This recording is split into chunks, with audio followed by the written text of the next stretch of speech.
Welcome back to Lanterne Rouge Cycling Podcast, a recap of the first stage of the Tour de France Femmes avec Zwift, as well as the San Sebastian Classic. We had some of the Tour de France podium guys in action in that San Sebastian race, but we'll start with Geneva. Or no, Lausanne.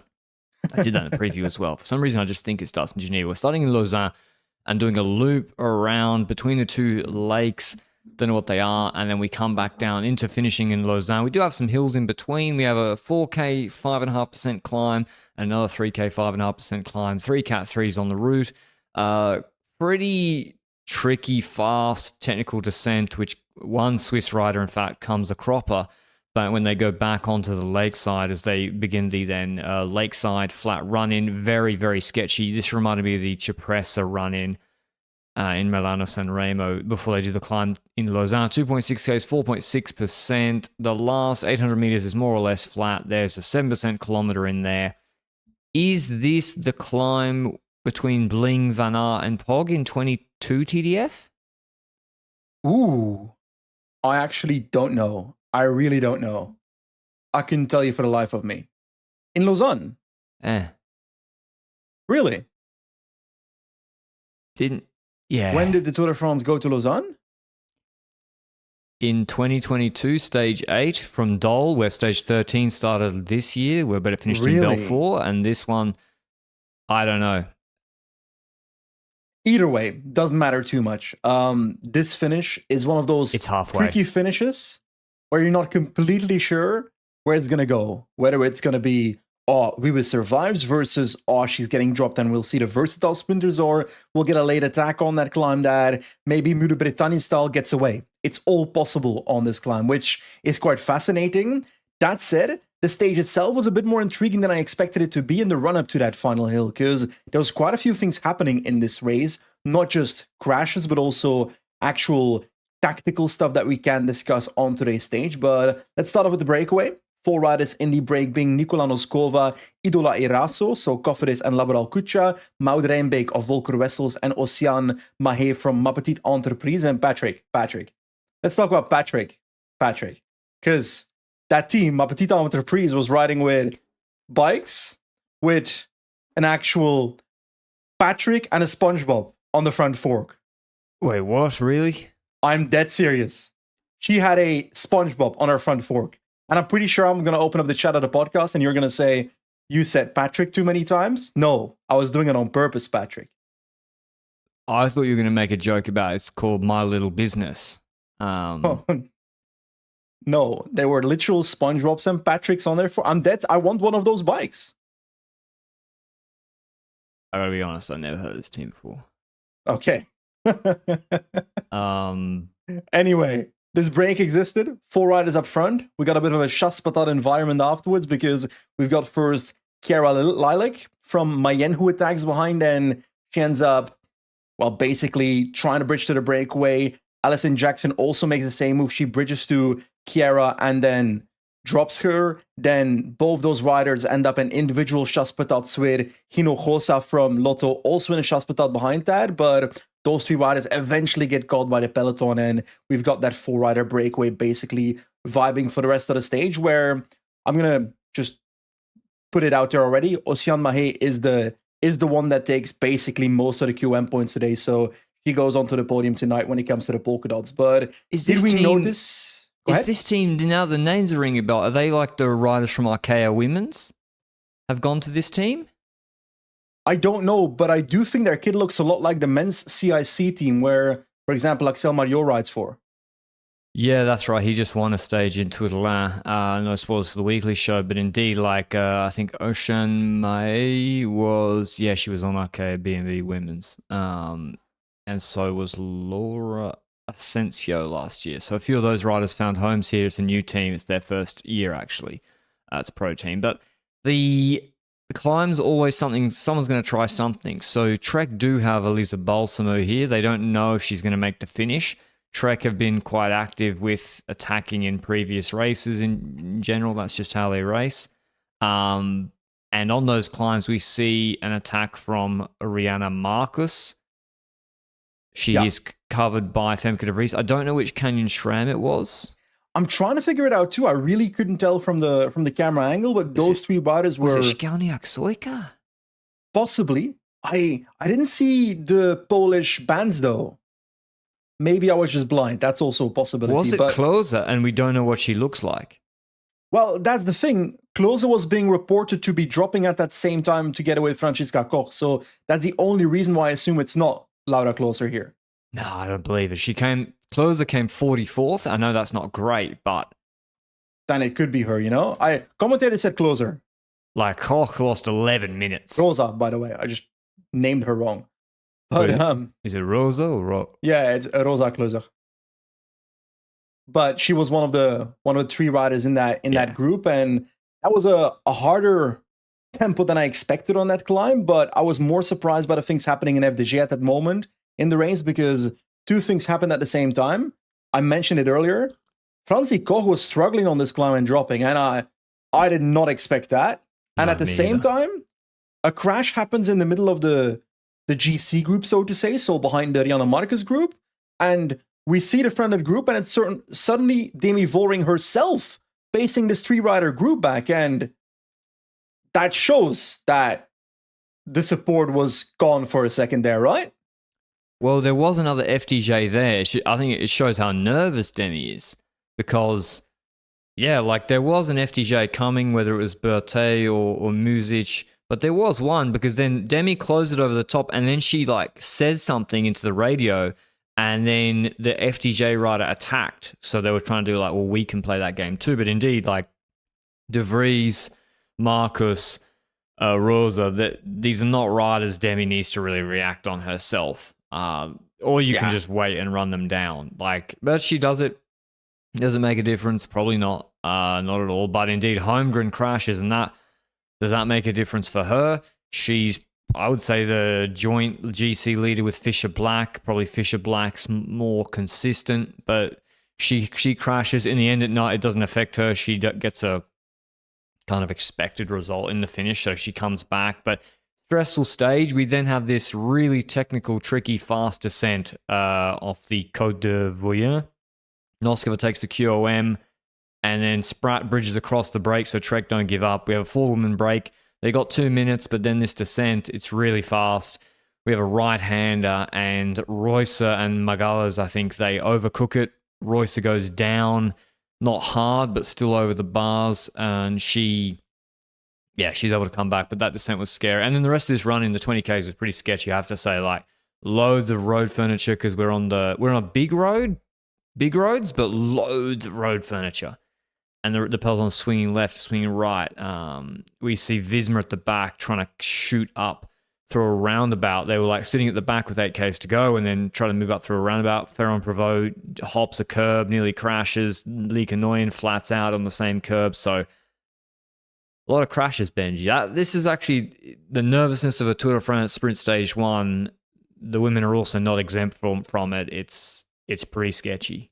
Yeah, it's pretty sketchy, and that exit of the roundabout was the perfect example, but it's also in the way that the peloton moves left and right in certain places, especially on the final hill on this parkour as well. But we're lucky that we don't have major consequence of the crashes. We do have, I think, Laura Tomasi, who abandons the race. For a second there, the screen said Alessia Vigilia on the broadcast, but it wasn't her, it was Tomasi instead.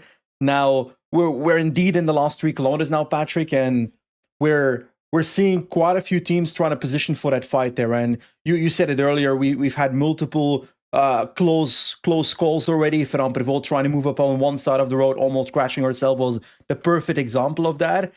But I was also trying to look for the candidates here. Like, are we going to see a scenario where Vollering leads out Célia Géry on this finish? Because I straight up was confident that would happen at the end of this day. Yeah, me too. And that's partially because the whole FDJ Suez discussion is, from last year, have they learned from their quote-unquote mistakes?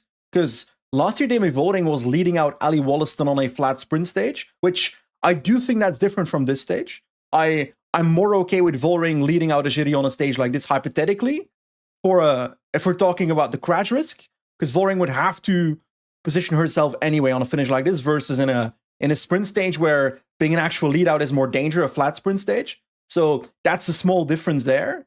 But that is also what we're looking at. She crashed in that stage last year. She ended up losing perceivedly maybe 10% of her climbing watts based on what we saw on Madeleine afterwards. So that to the side, then I was looking at, okay, what is the role going to be for her? We saw, I think, 2 more teammates next to Jiri around her, trying to position both Volding and Jiri into the final climb. We had Adrian Schoen's very active. Gekere was doing her absolute best to put the team in position at the foot, and that was exactly what happened with about 2.6 kilometers to go, which is when that final climb started. And Gekere was the first one to do it a bit of a lead out, but there was a second rider from Adrian Schoen's ready to take over Borghese. KLCP was the rider they're going for, of course. And I think there was a second where Chiara Consoni took over to maybe do a little lead out for Nivea Doma.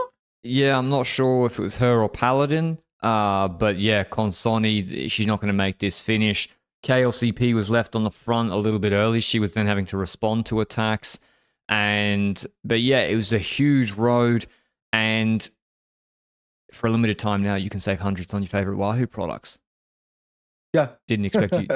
If you look at the UAE team, look down at what they were looking at throughout the men's Tour de France. Pogacar's also got his bright yellow Wahoo bike computer at the moment. Now, if you're looking to upgrade your indoor training setup, winter's coming. I've got a big storm tomorrow at shoulder. You're looking to upgrade with the Wahoo Kicker Smart Trainer, improve your performance with speed play pedals, or navigate and track every ride with an Element bike computer. There are big discounts available across the Wahoo range. These are the same products trusted by professional riders and teams throughout the peloton, and now you can get them for a discount. It's a limited time offer, so don't wait too long. Visit wahoofitness.com today. I'll click on it myself and just have a look at what do I want to get. I need a new heart rate monitor. I left mine in Australia, so I might get myself a tracker heart rate monitor.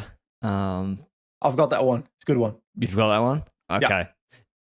Anyway, go to wahoofitness.com, choose the gear, prove it in the peloton, and save hundreds while this offer is still available. Correction. Yep. Not Gekere. Bossard is now Belgian champion. I'm still adapting to the new Belgian champion, but it's indeed Shari Bossard in the Belgian champ jersey doing that lead out there, followed by Borghese, who was the next one to work on the lead out for KLCP. And it was a bit of like looking at different moves happening on other sides of the road, but I swear with 1.5k to go, KLCP goes. Nivea Doma and ELB on our wheel. We see De Jong trying to move on the other side of the road, but then something happens that maybe impacts the rest of the climb, and I'll ask your take on it. There's a crash with Paternoster with about 1.2-ish kilometers to go. In doing so, Volding basically gets blocked by it, has to come around. Do you think if Volding doesn't get blocked that we get a more aggressive end to the stage? No, I don't think so. The GC riders are all looking at each other, wanting to save their final sprint. I think what this climb was, aggressive with KLCP, then Jerry attacking. Jerry attacking, kind of a mistake, I suppose. Like, she's not going to drop the GC riders. Her way is that it's a hard climb, and she beats the GC riders in a sprint. So I think that was probably not the best for her. But after her attack, they just stop. And then pulling ferran-prevot, I was like, it was a group of 6 after the Jerry attack, 7 or 8 riders, and then the ferran-prevot counter was there, but she was riding for Voss. So unlike last year, they did the reverse lead out. Here, she just like starts soft pacing. I prefer the reverse lead out, to be honest. Yeah, it's always better to do a reverse lead out. Like, because on one end, you can do the ferran-prevot, and you can force, if hypothetically ferran-prevot gets caught, then Voss is in the wheel, being led back to ferran-prevot by her competitors. So I think a reverse lead out is always a better strategy here, but they didn't opt for it, and it results in a rather passive segment just after the steep section. And that also means that, well, we get one attack. Then, by the way, while Volding was standing still, Jiri attacked with Nivea Doma in the wheel, so she probably didn't know that Volding was standing still, but it's not an ideal situation for FDJ happening at the same time. Volding gets back, as you say, once that tempo goes down, and it's then Volding that goes just after that, after a bit of tempo loss. And that's when I noticed someone hasn't dropped yet, Patrick.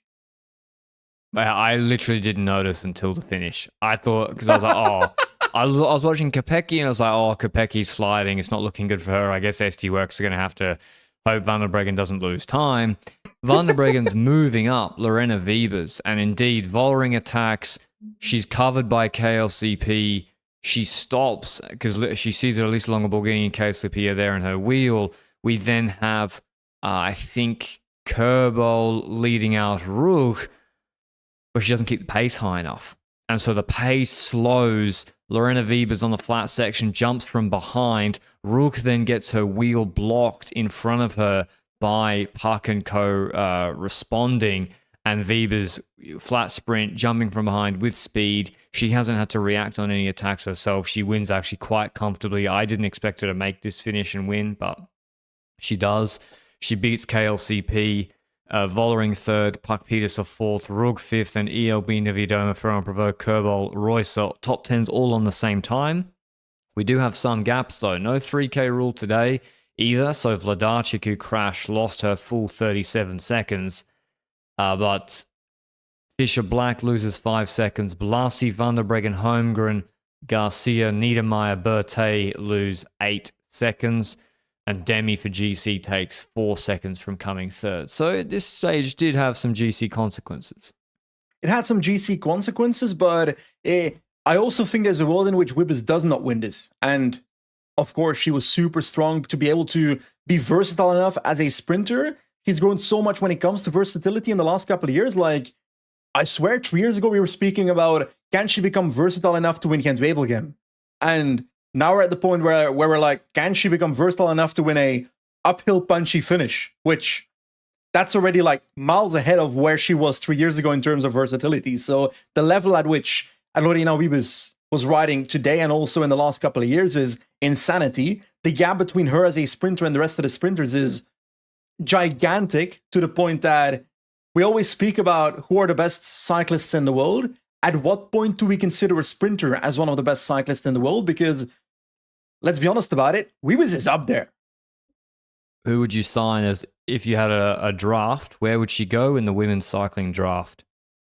I don't know how drafts work, but I would definitely say first round as soon as possible. Yeah, but is she going second, third? I think she'd go top 3. You're guaranteed 25 World Tour wins a year. I would pick Vollering over her. Yep. But I would not pick that many other riders over. I would probably not pick ferran-prevot over her because she's not a certainty, you know? Wiebes has 14 wins this year. She had 25 last year. Bear in mind, they don't do 70 race days. So last year, 25 wins in 53 days. That's all right. Second or third, I reckon. Yeah, she does. I think she goes top 3, to be honest. Maybe second. So you're right. It's a good point. She is one of the top all-around cyclists in the world. I think the pacing of the climb was perfect for her. Yep. There was some attacks, but not from the GC riders on the steep section, the start of the steep section. She didn't have to respond to it. AVDB brought her up. Demi's attack, it was over the crest onto the flat section. So Wiebes was putting her watts down on the flat, basically. That was when she had to put the watts down, and others were chasing with her, and she came back. So you still got to be super fit over 5 minutes to do it. But I think if Demi and ferran-prevot and Cassia place that attack on the 7% section with 1.5 Ks to go, I think you're right. It might have been a different outcome. I also kind of wonder what the plan was of like Niewiadoma and Longoborghini, because they followed the move of KLCP and they tried to close down the move of Vollering, etc. But they didn't have their own move, and maybe that's because they might have been on the limit. But on the other hand, you would have wanted to see at least one move by an Elisa Longoborghini on a climb like this, for example. So either way, there are some gaps, like you say, and we've not spoken much since the preview on the podcast, because there was a podcast in between, but Blasi losing 8 seconds today. Do we talk about that? Where is Vladarchik on the list, losing 37 seconds? Yeah, she crashed. Oh yeah, well, obviously that makes so much sense. I think 37 seconds is crazy. I thought she was going to lose more. Yeah, if you crash because there's no last 3 kilometer rule here, so yeah. I there's been a lot of drama in the last couple of days about UAE team Limad, whatever that is again. Oh yeah, true. And their leadership roles. I think Paula Blasi said in an interview with Thijs Zonneveld. Yeah, you told me. I tried not to believe you because I believed that logic would live, but apparently not. Blasi basically said in an interview with Thijs Zonneveld that he's not one of the leaders of the team. And Usually when someone like Lipovic says that, I'm like, oh, they're bullshitting. They're talking nonsense. Blasi looked like she was 100% telling the truth. I genuinely think that's a strategy within the team. I think they're unhappy about her leaving, like you said in the preview. But I'm still confident that the road will decide. And on stage 1, she's already second best placed of the team. When it comes to climbing performances, I would trust Blasi on a long climb more than Lisa Longoborghini. Yeah, the thing is, like, I also don't... I think that's true what she said, but then is she actually going to work for the others? I wouldn't. And I think the answer is probably not, nor should she. What are they going to do? Fire her? Well, that's the strange thing, right? Like, if you're trying to keep a rider, because there was the Benson article this morning sounding like it's still up in the air, wouldn't you want to play nice and be like your co-leader? Luke says in chat, shouldn't she have waited for Vladarchik since she was a domestique? Exactly. Or given her bike to Vladarchik. Oh, I'm happy she didn't. But yeah, I think the reality is she might not get... If she'd been like crashing like Vladarchik, maybe she doesn't get the help. I don't know. What does this say? What do we learn today? Demi's in good shape. Puck's in good shape.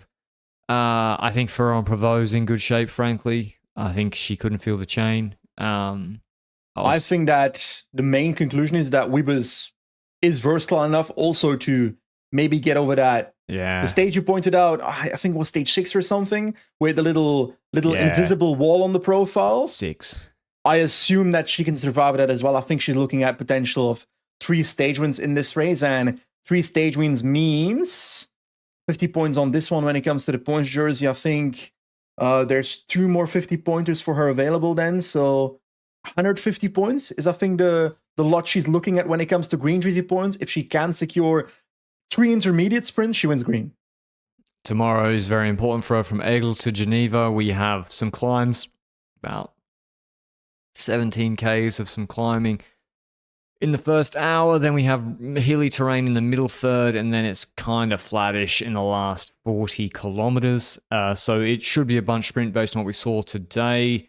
We are not directly on the lake until the final run in from Versoix. They hit the lake, and which should probably be quite technical again or sketchy. But again, breakaway. I think where did it start today? I think there's a bigger chance tomorrow that a strong break can form because of that 17 kilometers of climbing in the first hour. That we didn't have that today. It's decent enough climbing. We saw what Wiebes did today. I think if you don't have Wiebes on your team, every other single team should be trying to go on the break. If you want to win the stage, I mean, why would Wiebes not make the finish tomorrow? We know that's simply not going to happen. We've seen this episode so many times, especially in women's cycling in the last couple of years, where the team cars don't go for that decision. And we've gone through this rhetoric quite a few times on the men's Tour de France, men's Giro d'Italia, but the thought process is, Wiebes is the fastest sprinter in the world, gigantic gap behind that. Yes, even a Balsamo could sprint to second place, or if something happens to a Wiebes, then maybe a Balsamo can win. So maybe that's one of the teams where they might be intrigued for that second place and potential victory if something goes wrong for Wiebes. But outside of them, I'm looking at the entire peloton where if you've got a tier 2 or tier 3 sprinter in your team, then your chance of beating Wiebes or Balsamo is non-existent here. So you can improve your chances by going in the breakaway. If the break wins and you're in it, great. If the break doesn't win, you're making it harder for SD Works to control the stage, in doing so taking power away from their lead out. And that actually counts more in women's cycling than men's cycling because of the fact that there's less riders per team in women's cycling. And if enough teams band together tomorrow on that climb, the break will win.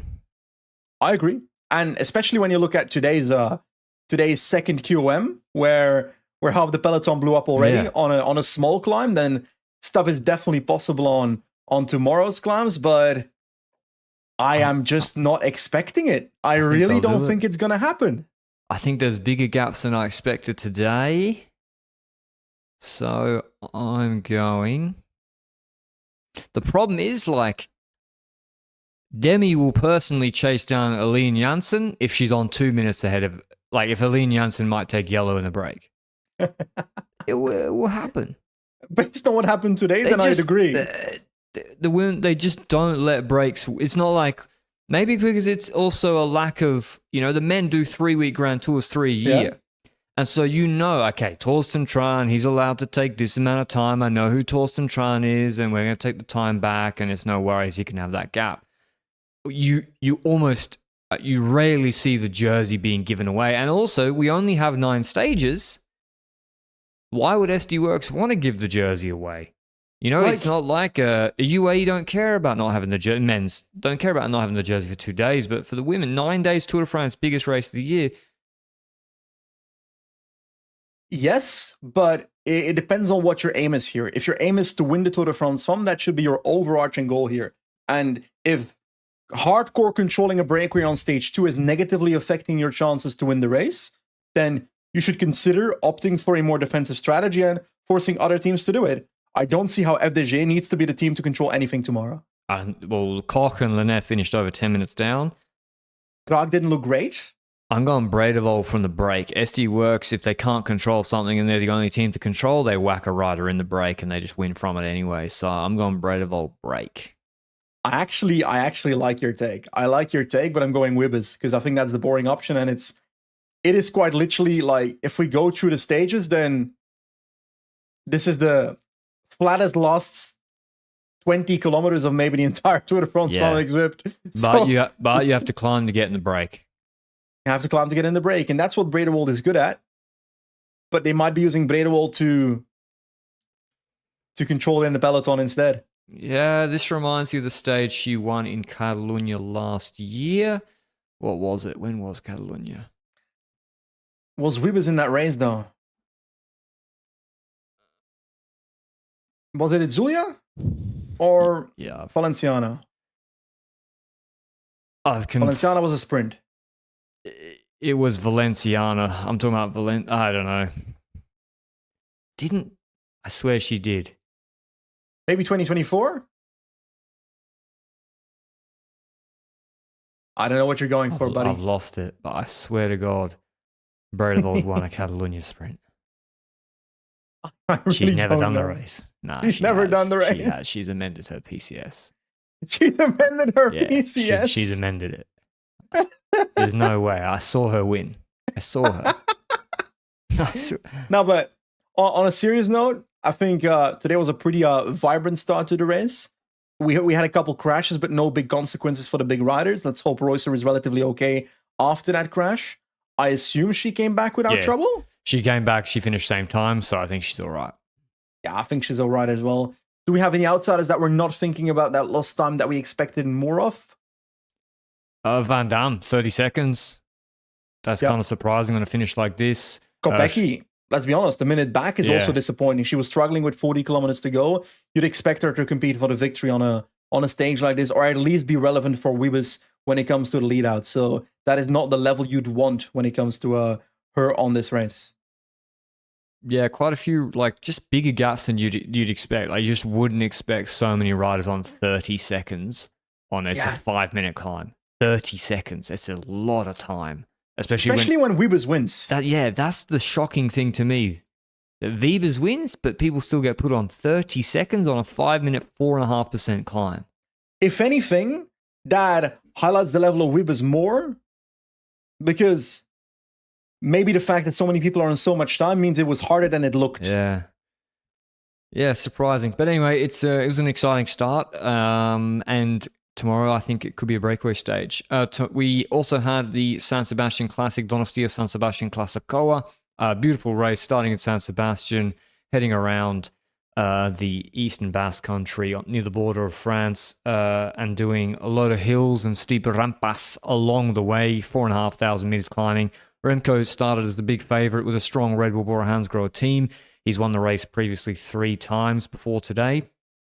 And because it's perfect for him, steep climbs, but most importantly, very high speed, aero important, extended valleys between the climbs, and they're short. So then we finish with we go Hayescabel, that goes over from San Sebastian heading east. They descend into Hondarribia, then do the Erlites, which is 4Ks, 11%.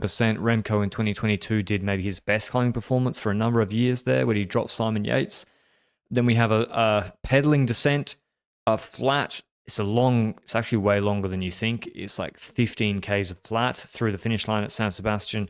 Then the Mergil Tontoro, which is 1.5 Ks, 11%, 5-minute wall, before a very technical descent and a flat run into San Sebastian. So you got to be good technically descending. You got to be aero if you're solo. You got to have a strong team. And in the breakaway, we had Visma in the break with Tim Rex, as well as who else in the break? I don't have the list, Patrick. Oh, yeah, I was looking for the notes. I was like, Benji will bail me out here. Do you think I took notes in the first half of Klasikoa San Sebastian today? I thought to myself, I looked at the start list and I was like, Elosogui. Elosogui, okay? He was in the breakaway, deal. I was looking at the start list and I thought to myself, Remco Evenepoel is going to win this with utter ease. Yeah.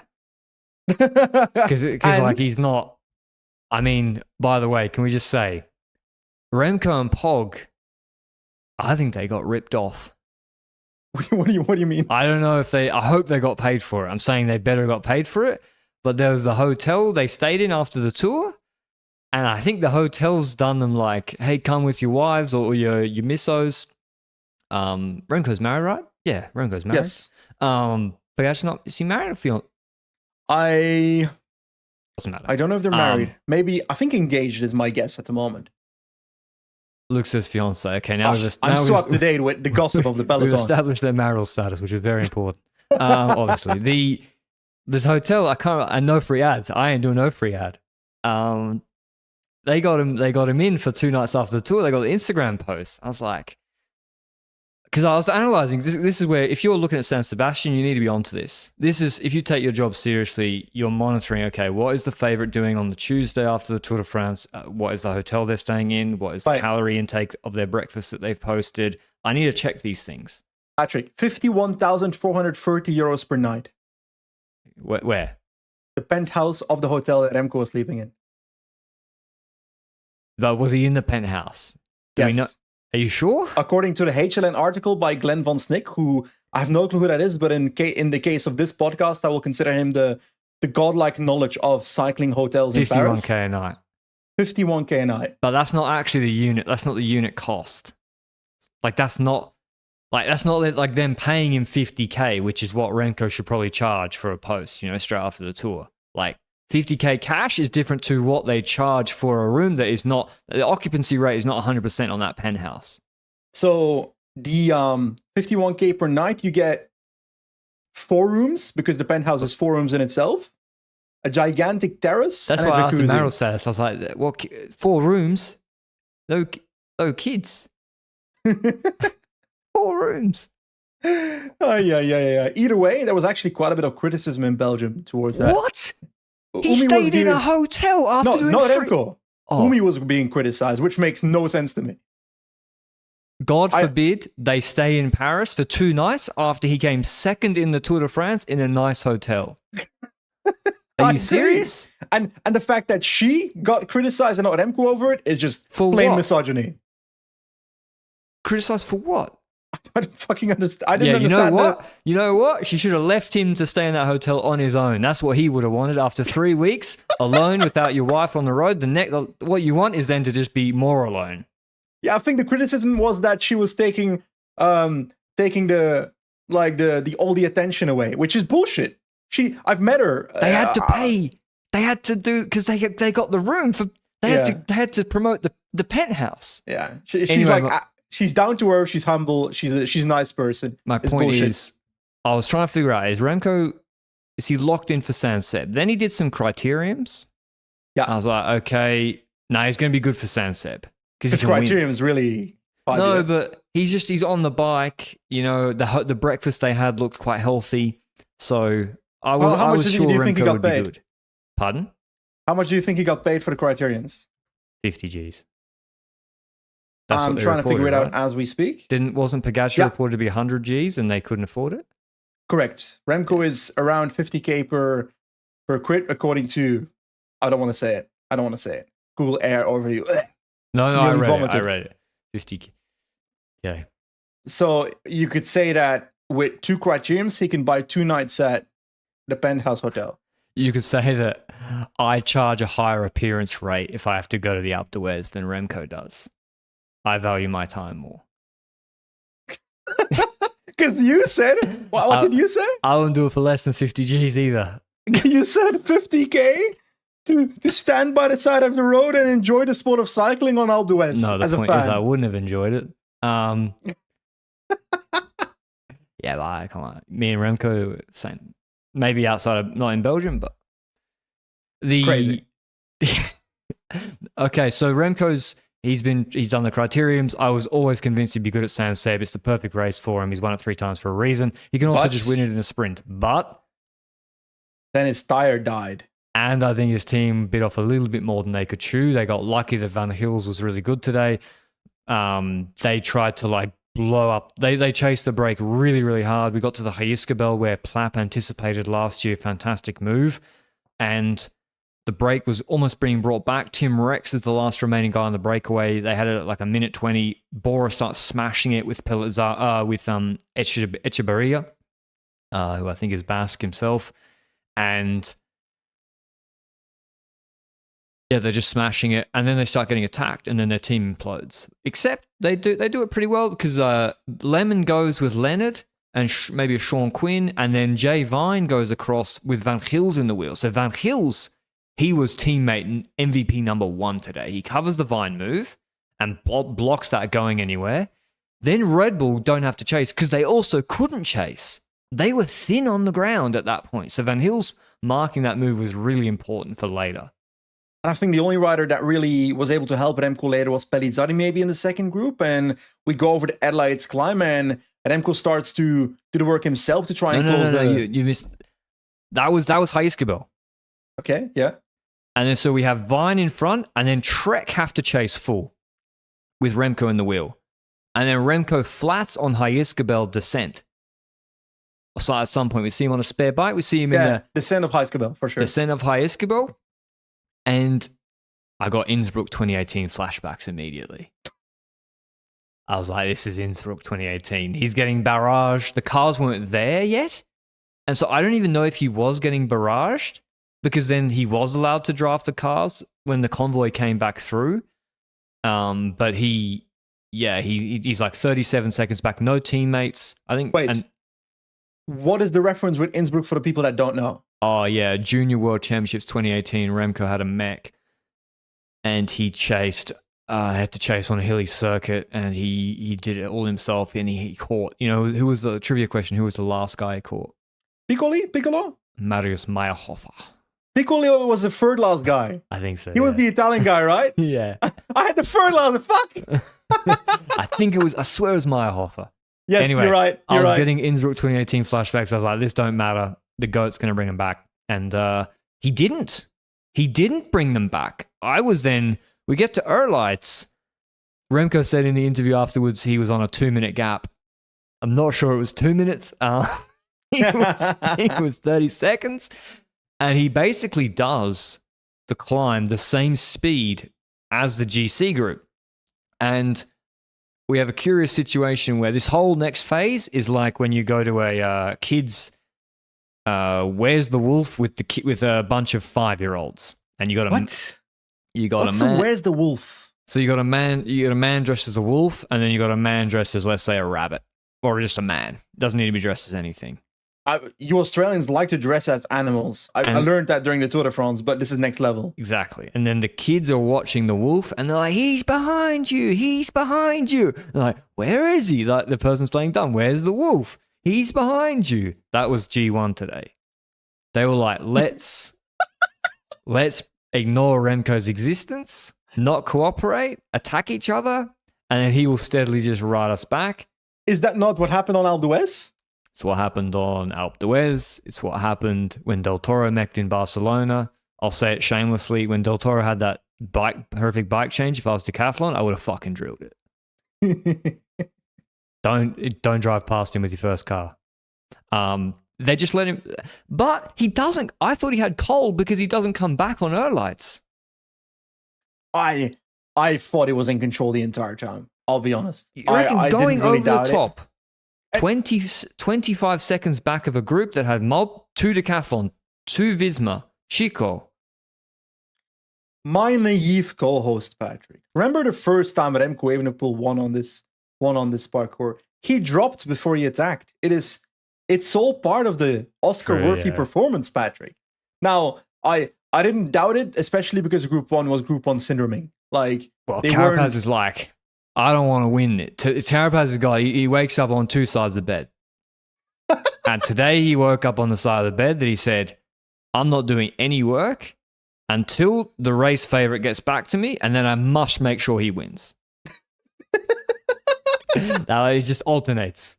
To be fair, that's kind of what happens because it comes back together, and we've got Van Hills controlling a lot of the run in towards the final climb, Murgil Tontora, which is a shorter climb. I think it's the same climb where Remco won the first time around, but we get onto that climb, and to be fairly honest, Remco pretty quickly goes to the front and sets a drilling tempo. I wouldn't say a strong attack. It's more like upping the tempo to the point that everybody starts suffering in the wheel, and we start to see gaps open up. One node, UAE imploded. They were doing their first run into the climb. In doing so, dropping Narvaez and then dropping themselves is how I'd classify what they were doing. But Remco accelerated, like I said. Carapaz is the man in the wheel, and the ones behind that is basically Barret and Tullet in trouble, like struggling, gradually losing a bit more space to the top. But the problem is that if you start losing ground with 500 meters to go, you're losing quite a bit of time by the top of this climb. So that's what happens. What happened with Ciccone? Because I feel like he teleported. Ciccone sat on the Vismas pacing him, and then just over the crest attacked, and then there's 500 meters on the top that's like 3%.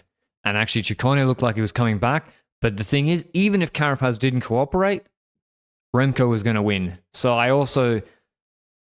it's like Remco's going to do this descent in front, and he's going to open the gap, and he's not going to care that someone's in his wheel, and then it's literally like 2.5 Ks to the finish, and he can just soft tap at 300 watts, and no one's going to come back, close a 25-second gap. That's what happens. Like, for some reason, there was a Shimano neutral service car in between the groups. That was crazy. On like a technical descent. I think Honore crashed on this descent the year Paulus won, maybe? Correct.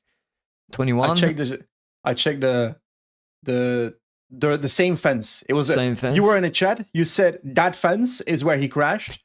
I looked up the fence, and it was the exact fence, so you're right. Thank you very much. But okay, we entered the last couple of kilometers. Straight down the arch, lovely. And then, Remco pulls. Carapaz is like, 25 seconds is not enough. I'm going to pull even more full gas. Leads out the sprint. Bilbao did the same thing, no? I think he did. Does no one know Remco's fast?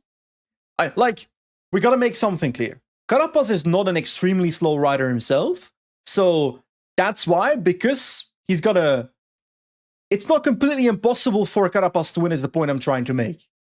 There's 9 out of 10 chances Remco will destroy him. But I think you're right. It is possible if Carapaz at like 350 was behind Remco and gave him the Hub Arts Nicholas Behrens European U23's reduced group sprint trick. The reference is real. Have you seen the trick? I have, but so you go behind a rider, and at 350, you very obviously move out, and you flex, you like twitch, and then they're off, and they lead you out too early. Remco would definitely launch early, right? Yeah, so that was the play to win. Because you're right, Carapaz, if Remco did like a 35-second sprint, maybe he can nail him, but leading him out, getting jumped, absolutely not. Remco wins, very similar to his win against Bilbao. Comes back from the mech. I have to say, Van Gils was excellent blocking the groups on Hayescabel and on Olides. So I think he was crucial today, Van Gils, and then pulling before Murgil Tontorra. And Carapaz second. Tullet wins the group sprint behind with Scaroni. Barret and Ciccone didn't manage to stay away, which was surprising. And Matisse Rondel, you won't see it on the results, but he was actually 5th on the road at one point after Murgil Tontorra. He was with Barret, right? Or Tullet? One of the two. Came back with Tullet. Still very, very strong. Bilbao 5th, Ciccone 6th, Jan Christen 7th, Mark Hirschi 8th, and Camprubi Bizio for decathlon. Okay. I will confess, I don't think I learned much from this race. This was the outcome I expected. I expected Remco to win. Maybe I expected it to be solo, but then again, I think he is solo at the finish if he doesn't have his mechanical. I think I don't even know if that's the case either, because he can just still do exactly what he did anyway. Yeah, maybe he drops everybody plus Carapaz then on Elites instead. Yeah. And then they stay together, and Remco maybe can't drop him or chooses not to drop him on. But let's say Barry follows to wait him for the sprint. So what? He's just going to... Who's going to beat Remco in a sprint of 3 here? Ciccone, on paper, maybe? No one. Maybe Ciccone. But that's also a maybe. I think Ciccone was isolated for a long time, and on no lights, he got rinsed. Like, Ciccone had to work... Patrick, let's go. Where was he? 20th on a minute. He was there at one point. But yeah, Ciccone actually, I think, had to do more work than Remco. It's my hot take. I'm not sure about that. He had to do more accelerations than Remco. Because Remco chose not to accelerate and rode at the same watts the entire time, gradually Ciccone going also back. paced the whole lower lights, and then he got attacked 50 times by Carapaz and Visma after lower lights. He did. Ciccone should have let that group go. That's where he made a mistake. But okay, next to San Sebastian, we have the Wout van Aert show stop today at Tour of Denmark. He won the first 3 stages, and the 4th one was won by a late attack from the breakaway by Storm Ingebrigtsen. I'm pretty sure he did that last year, no? Tour of Norway, he did it on stage 1, I believe. Sorry for conflating 2 Scandinavian. Denmark is Scandinavian, right? Yes. The motorbikes obviously is part of the game, but he won from the breakaway. Visma weren't trying to bring it back. Only Alpecin needed to be in the break because UNOX were their only allies to maybe go for the stage win or Lotto from the group, and Lotto and UNOX put a guy in the break, and they then didn't pull when they had Toon Aert sprinting behind. So it was all on Alpecin, and indeed, Ingebrigtsen won. Big win for UNOX and their new kits. Tomorrow we have a flat stage, could be some crosswinds, and Van Aert's got I don't know, in GC, 40 seconds, 20 seconds. It's over, man. There's no GC fight here. Yes. It's 21 seconds. No offense to Tour of Denmark, because I like Tour of Denmark, but for Wout van Aert, it's a ChatGPT Mickey Mouse WWE race. Yeah, it's a soft field this year. He's stat padding here. Yeah. Got a stat pad somewhere. And now, on to our last recap of the day, the Juegos Centroamericanos y del Caribe Santo Domingo. Patrick, go ahead. Oh, I was going to mention, that was won by Marlies Mejas, but I was going to mention Tour de l'Ain. That was won by Markel Balocchi. It was like a hilly sort of mountain stage far from the finish. First sprint was won by Noah Hobbs, but then on stage 2, Balocchi was in a group with his teammate Cepeda after Col de Port, and he attacked the group and won solo to also bring back GC. So the first career 2 victories for Markel Balocchi, I believe. He's rumored to go to Ineos next year by Mr. Benson. But Axel Mario won the last stage, as Benji mentioned. So we have racing-wise tomorrow. Lots of stuff. Circuit de Getxo. Circuito de Getxo, you're right. We've got Post-Nord Tour of Denmark. We've got a race in China, Kruisbreis, one of those Central American races again, and also the Guadeloupe stage race. So we'll most likely not cover every single one of those. We'll probably focus on Tour de France Femmes avec Zwift tomorrow. Okay, and Getxo. I think you'll watch Getxo. We need to go this Trans-Himalaya race. This is a madness. There's 129 kilometers today, and it's entirely false flat uphill from 3K altitude to 3.5K altitude, Patrick. How fast are these sprints, right? If you're just doing a sprint at 3,600 meters altitude with the air density, how fast are these sprints? Well, you also have less oxygen. Don't worry about that. I need to see these sprints. We'll try to find video footage of that. We also have Tour de France Femmes stage 2 obviously tomorrow. Okay, we'll see you the recap then. Until then, ciao, ciao. Enjoy your weekend.